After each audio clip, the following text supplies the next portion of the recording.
Bora lá para mais uma aula. Então sejam todos bem-vindos. Hoje vamos falar um pouquinho sobre sistema urinário e as drogas que vão atuar nesse sistema. O sistema urinário é um sistema que está intimamente ligado com todos os outros do organismo, fazendo aí uma perfeita funcionalidade e sincronia com os outros sistemas, tá? Muito utilizado aí o sistema renal como coadjuvante no controle da pressão arterial. Também ele é utilizado como forma de excreção de substâncias aí que não são desejáveis ao organismo.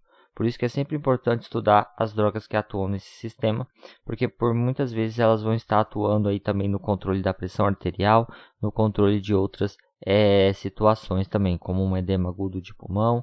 Então o sistema urinário ele é altamente utilizado como fonte aí de saída de resíduos, certo? Então, a formação da urina ela acontece de que forma, né? Ela tem uma excreção renal, que é a filtração que a gente fala, tá? E ela vai ter a reabsorção e a secreção. Então, excreção renal, filtração, reabsorção, secreção. Esse é o caminho que a minha urina vai fazer dentro do sistema renal meu. Então, os rins eles vai filtrar 11% do volume do líquido extracelular. Tá? Então, todo aquele líquido que está fora das células, 11% dele vai filtrar esse volume. 90% do que é filtrado é reabsorvido pelo organismo. O sistema ele é muito inteligente, então ele consegue identificar o que realmente é tóxico, o que realmente não é necessário e o que realmente vai ser utilizado novamente pode ser reabsorvido através do produto desse filtrado. Então, por isso que o organismo ele reabsorve cerca de 99% daquilo que foi filtrado. 120 ml de filtrado por minuto, esses rins conseguem fazer, e cerca de 1 ml por minuto, né? No caso aí também de crianças recém-nascidas. Então, isso é o que filtra esse meu organismo.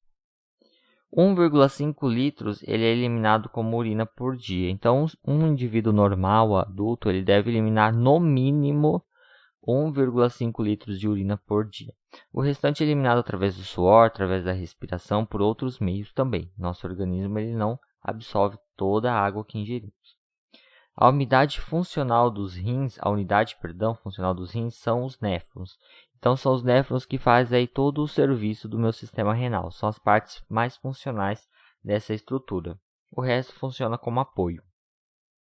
Então, os néfrons, eles consistem em pequenos filtros que eles são designados de glomérulos. Então, tem os néfrons, e esses néfrons vai ter os glomérulos, que são os filtros. O glomérulo é a unidade filtrante do sangue, tá? Então, um líquido que é composto por água, sais e materiais residuais é passado por ele e filtrado. As proteínas e os glóbulos vermelhos permanecem no sangue e o líquido filtrado, que é a urina primária, ele é transportado em pequenos túbulos até ser excretado e ali também ele é reabsorvido. Então, esse indivíduo, quando tem alguma patologia que pode estar atingindo, né, esse órgão, ele vai passar a não ter uma filtragem de excelência e pode passar a eliminar líquido também na urina. As células e células tubulares, as quais levam água e sais com sódio, cálcio, fósforo, né, com os eletrólitos magnésios, de volta para o sangue. Então, tem células especializadas para isso. E o que permanece é excretado na urina final. A quantidade de sais que é absorvida pela água e pelas células tubulares depende da pressão arterial. Então, a pressão arterial ela está intimamente ligada com o funcionamento e filtração glomerular e renal. Então, por isso que é importante hipertensos ter esse controle pressórico, porque senão pode atingir o sistema renal também. Tá? Então, o rim ele vai regular o nosso equilíbrio de água e sais também. Em contrapartida, os rins eles afetam a nossa pressão arterial. Por quê? Eles interferem nisso. Então, quando a pressão arterial diminui, são depositados novamente mais água e sal no sangue. Então, a filtração diminui quando essa pressão está baixa. Quando essa pressão está alta, essa filtração ela tende a ser mais rápida e a eliminar mais água e mais sal no sangue. Para isso, também pode contar com a ajuda de alguns fármacos. Aqui temos a unidade funcionante do rim, né? Podemos ver então aqui nesse néfron, ó, aqui temos um néfron e aqui temos um outro néfron, tá? Que ficam dentro dos rins, dentro aí das pirâmides que a gente chama, que são essas estruturas. Então o néfron, por ele, né, é chegado o sangue, né, na cápsula glomerular que a gente fala, que são os glomérulos, e ali começa a filtração dessa minha urina, certo? Depois temos alguns tubos, como o tubo proximal contorcido, tubo distal contorcido, tem a alça de Henle, que é muito famosa, muito conhecida, que a gente vai ver mais adiante por quê, e o tubo coletor também. Então essa é a estrutura do meu néfron. Então os diuréticos, eles são medicamentos que vão atuar sobre os rins, vai provocar um aumento e uma eliminação de água, e sais minerais também, como sódio, potássio, tudo isso é eliminado. Em alguns casos, eliminado demais pode causar até alguns tipos de patologias, como, por exemplo, arritmias transitórias nesse meu organismo por falta de potássio. Reduz, assim, a quantidade de líquidos retido no organismo também. Então, quando o paciente está muito demasiado, provavelmente não está acontecendo aí uma boa filtração, uma boa excreção disso, e algum motivo tem. Então, tem que ser estudado para fazer essa reversão. São frequentemente utilizados como colaboradores no tratamento da hipertensão arterial, como já falamos, e devido à diminuição do volume circulante, né, então vai remover edemas e vai diminuir também a parte da pressão arterial. A insuficiência renal e também vai auxiliar em dietas para emagrecimento. Então, muitas pessoas tomam aí diuréticos para auxiliar nesse processo de emagrecer. Claro que isso, sem a prescrição médica, pode causar sérias complicações. Os mecanismos através do qual exerce sua ação então, como que isso vai acontecer?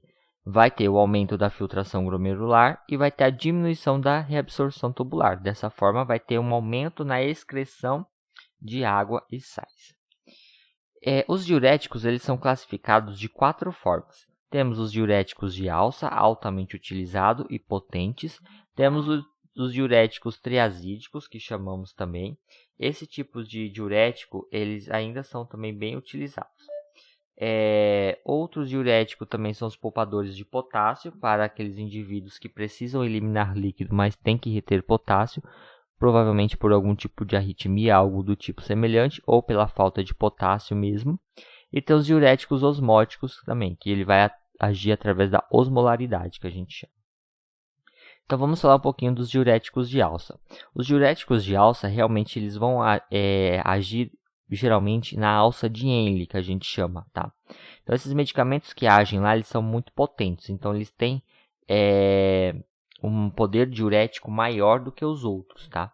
Ele provoca uma excreção de cerca de 15 até 20% de sódio filtrado, enquanto a taxa normal dos outros aí é em torno de 1% ou menos. Então são os fármacos mais potentes que temos. Em ações de emergência, a gente sempre utiliza o furosemida, é um fármaco muito utilizado, tá? Furosemida, que é o Lasix, também o nome comercial dele.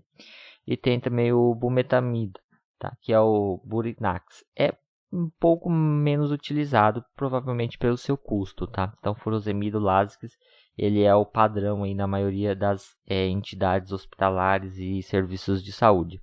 O Lasix furosemida também, ele tem a versão VO e a versão EV. As indicações desses tipos de fármacos, né, com ação em alça de Henle, para redução da hipertensão arterial, fazer esse controle. Usualmente ele é associado também com outros medicamentos que vai atuar no controle dessa PA também. Tá? O uso só de diuréticos para PA pode voltar também a se elevar e não é tão assim eficiente se não for associado. Aí sempre se faz a associação com outras drogas antihipertensivas. Ele também é muito utilizado no edema pulmonar. Então, no edema agudo de pulmão, quando esse pulmão ele retém muito líquido, né, a gente faz uso do furosemida, que rapidamente já começa a excreção, eliminar a água e líquido do organismo. Dessa forma, o organismo começa a drenar também esse pulmão, revertendo aí esse edema agudo. Se não tratado a tempo, pode evoluir aí esse paciente e ter a necessidade de uma intubação para auxiliar na ventilação. Também para esses tipos de paciente, já que estamos falando de saúde, né, vale a pena ressaltar que também podemos fazer uso da VNI, da ventilação não invasiva com máscara facial. Os edemas associados também com insuficiência cardíaca, cirrose hepática ou doenças renais. Então, outras doenças que fazem o acúmulo de líquidos, né, e desses edemas. E também é utilizado no tratamento da insuficiência cardíaca. O edema devido a queimaduras também pode ser utilizado o Lasix para fazer essa eliminação. Ele tem contraindicações também e tem efeitos adversos, como todos os fármacos que temos no mercado hoje. Então, ele não deve ser utilizado por mulheres grávidas em período gravídeo e a amamentação também. Tá? Ele atravessa a barreira placentária, então por isso que ele passa para o leite também e vai inibir a amamentação. Então, não pode ser utilizado nesse processo. Efeitos adversos pode causar a hipocalemia, tá? Que é caracterizado por boca seca, sede, até arritmias cardíacas pela falta dessa substância, alterações de humor, cãibra, náuseas, vômito e cansaço também. Pode causar a hiponatremia, que é caracterizado por confusões, fadiga, irritabilidade e até a hipotensão. E a hiperuricemia, que é o aumento da reabsorção do ácido úrico. Então, vai aumentar a disposição do ácido úrico no meu sangue. Outra classe também que falamos são os medicamentos que vão agir no túbulo contorcido distal. O túbulo contorcido distal, eles são considerados fármacos de ações moderadas, que vai provocar a ação aí de 5% do sódio filtrado. Tá? Então, muito conhecido é o clorana, tá? Que é o hidroclorotiazida, ou o clortalidozona, que é o clortalidona, é o Rigton que a gente fala, tá? Ele é bem utilizado também. As indicações clínicas desses fármacos vai ser a ação em edemas associados à insuficiência cardíaca também, em casos de cirrose hepática e doenças renais. Na hipertensão, ele é associado ou ele é isolado. Então, uma hipertensão muito leve pode ser utilizado somente esses fármacos eliminadores de líquido, tá? Nesse caso. O efeito hipertensivo pode ser anulado por elevada ingestão de sal ou pela infusão salina, tá? Então, ele pode ter esse efeito dele inativo. Ele é contraindicado, né? Ele pode provocar a piora do quadro aí por aumentar a urelemia, que a gente fala, que é a quantidade de ureia. O efeito adverso é a cãibra, a náusea, o vômito, a hipotensão, a hipercalemia e a hiponatremia também. Tá? Então, esses são efeitos adversos pelo excesso da excreção desse líquido, dessa água e contrapartida também desses sais que são eliminados juntos. Tá? Nesse caso, pacientes que têm gota, que a gente fala, né, eles não podem utilizar esse medicamento, é contraindicado.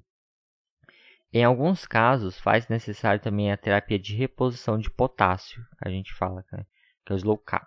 Então, o Slow-K ele acontece para pacientes que têm essa necessidade de repor, né, essa substância perdida. E as orientações, a gente sempre vai orientar esse paciente a tomar o diurético sempre pela manhã, não pela noite, para evitar aí a perturbação do repouso noturno que a gente fala, né, que é ficar toda hora levantando para ir no banheiro. Vai administrar junto com o alimento para evitar algum mal-estar gástrico desse indivíduo. E quando administrar por via intramuscular, quando fazer ele IM, sempre fazer ele de forma bem profunda, tá? Pois ele dói pra caramba esse fármaco. E se administrado por via intravenosa, fazer também lento, porque ele é um fármaco vesicante. Em pacientes em tratamento contínuo com esse fármaco, sempre tem que orientar os sinais de hiponatremia, tá? Porque são os mais comuns. Então, dor muscular, hipotensão, apatia, né? A hipocalemia, as câimbras, as desorientações. Tudo isso deve ser comunicado ao médico aí, ou ao enfermeiro que está fazendo acompanhamento na atenção primária com esse fármaco. Então, os diuréticos poupadores de potássio, que é aquela classe que vai poupar meu potássio, né, ele não vai eliminar esse potássio, são medicamentos que vão agir já no túbulo contorcido distal, o túbulo terminal e no ducto coletor. Então, são os principais locais que esse fármaco vai agir, porque são os principais locais que tem a excreção do potássio. Ele vai provocar, portanto, a reabsorção do potássio, e esse diurético de efeito brando, ele vai provocar a excreção aí de 2 a 3% de sódio filtrado. Então, isso vai acontecer nesse caso com esse fármaco, tá? Os poupadores de potássio. Tem um valorzinho agregado um pouquinho mais caro. Um deles é o espironolactona, que é o aldactone, muito conhecido, tá? O triatereno, ele é menos conhecido, tá? E o amilorida, também bem conhecido, tá? São fármacos aí bem conhecidos que fazem o uso desses fármacos. Então, as indicações para isso, né? É a inclusão de diuréticos poupadores de potássio, é uma alternativa quando são utilizados diuréticos de alça e de triazídicos, que são os eliminadores de potássio. E por último, os diuréticos osmóticos, que a gente chama, que são aquelas substâncias que vão agir no túbulo proximal e na alça também de Henle. São agentes livremente filtrados no glomérulo e ele atua como soluto também, então ele não é reabsorvido e vai provocar a osmose da água. Então, por exemplo, a gente tem o manitol, a 20%, geralmente é administrado via EV. Então, esse fármaco ele vai agir através da osmolaridade e através dessa osmolaridade que vai determinar a quantidade de que vai sair de soluto, tá? Porque ele vai fazer aí um equilíbrio, tá? Então, ele vai hiperconcentrar um lado dessa ação e, consequentemente, por osmose, vai haver aí a parte da concentração e de manter, né, esse meu nível sérico normolíneo, e aí vai ter a excreção de algumas substâncias. As indicações em cirurgias cardíacas abertas e vascular, tá? Então, o manitol ele é profilático e mantém o fluxo urinário. Ele tem a toxicidade inespecífica, então a gente não conhece muito bem. A hipertensão ocular pode ocorrer, edema cerebral também utiliza o manitol, e na insuficiência renal aguda, que a gente fala, né, que é o IRA. Então, o IRA também utiliza esse fármaco, que é o manitol. Geralmente vem em bolsinhas para aplicação EV como se fosse soro. As precauções, sempre verificar de forma rotineira a PA, tá? A gente orienta aí uma PA em torno de 1 em 1 hora, no início da infusão de meia em meia hora, para verificar sempre como que está essa monitorização dessa PA. Só deve ser usado com monitoração médica, então esse fármaco eu não posso aplicar ele fora de um estabelecimento de uma clínica de saúde, como a sala de emergência, equipado com todos os materiais necessários. E se houver depósito por cristalização, tá? Que ele pode cristalizar no fundo desse frasco, então eu tenho que aquecer ele por 15 minutos a 37 graus para que ele se dissolva, que eu não posso injetar esses cristais e também pode entupir aí o meu acesso. Efeitos adversos, então, são as reações mais frequentes, que é boca seca, aumento da sede, náusea, vômito e desequilíbrio eletrolítico e também a diarreia, tá? Bem comuns os efeitos adversos entre eles. Então, a escolha do diurético, tá? Os de alça são indicados quando faz necessário uma diurese imediata, ou seja, uma crise hipertensiva, um edema agudo de pulmão, tá? Então, essas situações mais urgentes requer um diurético de alça. Em uso de situações menos urgentes, quando se desenvolve também uma tolerância aos outros diuréticos menos eficazes, como os triazídicos, aí pode ser utilizado também esse furosemida, esse diurético de alça. Os triazídicos, eles são mais utilizados em casos crônicos, que o paciente vai precisar fazer um uso contínuo dele, né, onde se deseja uma diurese moderada. Então, ele tem que fazer pouca diurese, uma diurese moderada, por um tempo longo de uso desse medicamento, por um tempo indeterminado. Então, aí utiliza esse tipo de fármaco. Os poupadores de potássio, como o nome já fala, são utilizados em associações com outros diuréticos com a finalidade de diminuir a excreção desse potássio. Então, ele vai agir, né, de forma contra o outro fármaco que excreta para recaptar esse potássio e não ter aí, um nível muito baixo de potássio. Os diuréticos osmóticos são mais utilizados em casos de insuficiência renal aguda, que já é feito aí o uso dentro de ambientes controlados. Aqui temos o modelinho básico da filtração glomerular, tá? Aqui onde tem a setinha de F é onde acontece a filtração. Então, veja bem, aqui então vai entrar o meu produto, vai ter a filtração, vai vir para cá no túbulo proximal já tem reabsorção, tá? Aqui no meu túbulo proximal ainda eu tenho excreção também de substâncias que vêm. Vou descendo aqui próximo da minha alça de Henle eu tenho reabsorção e uma reabsorção maior do que nos outros, tá? Subindo aqui eu vou ter também reabsorção, certo? E Aqui no meu túbulo contorcido distal eu tenho reabsorção e secreção. E no meu ducto coletor tenho reabsorção também e secreção. E no final do meu ducto coletor eu tenho minha urina pronta que vai ser eliminada. Os antissépticos urinários, então, são medicamentos cuja ação é inibir ou reduzir o crescimento microbiano somente nas vias urinárias. Então, são aqueles medicamentos que a gente vai utilizar para diminuir os níveis de infecção que causar nessas vias urinárias. Então, ele não tem assim, uma ação tão sistêmica. O piridinho, ele é classificado como antisséptico urinário, entretanto, ele possui a ação analgésica também das vias urinárias, que vai aliviar sintomas de ardor, queimação no ato de urinar e fazer com que não retenha essa urina. A medicação confere à urina a cor alaranjada ou avermelhada, então ele dá esse aspecto, né, a essa urina. Sempre observar náuseas, vômitos, né, a icterícia que pode ser causada, que são efeitos colaterais desse medicamento. As patologias que acontecem no sistema urinário também são diversas, tá? E esse medicamento é indicado em infecções de bexiga, que são as cistites que a gente fala, as prevenções de infecções de bexigas em pacientes que têm aí uso e muita infecções, né, muita cistite, por exemplo, por repetição, uso de sondas para prevenção de infecção de bexigas frequentes também, tá? Então, nesses casos podem ser utilizados.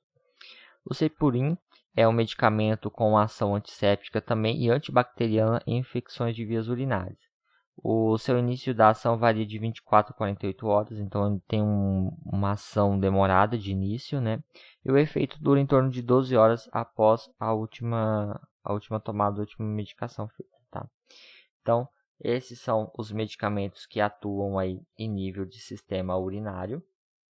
Espero que tenham aproveitado a aula, anotado as dúvidas e na nossa aula ao vivo tiramos mais dessas dúvidas e esclarecemos os pontos que ficou faltantes ou que ficaram em aberto. Ok? Um grande abraço, até a próxima.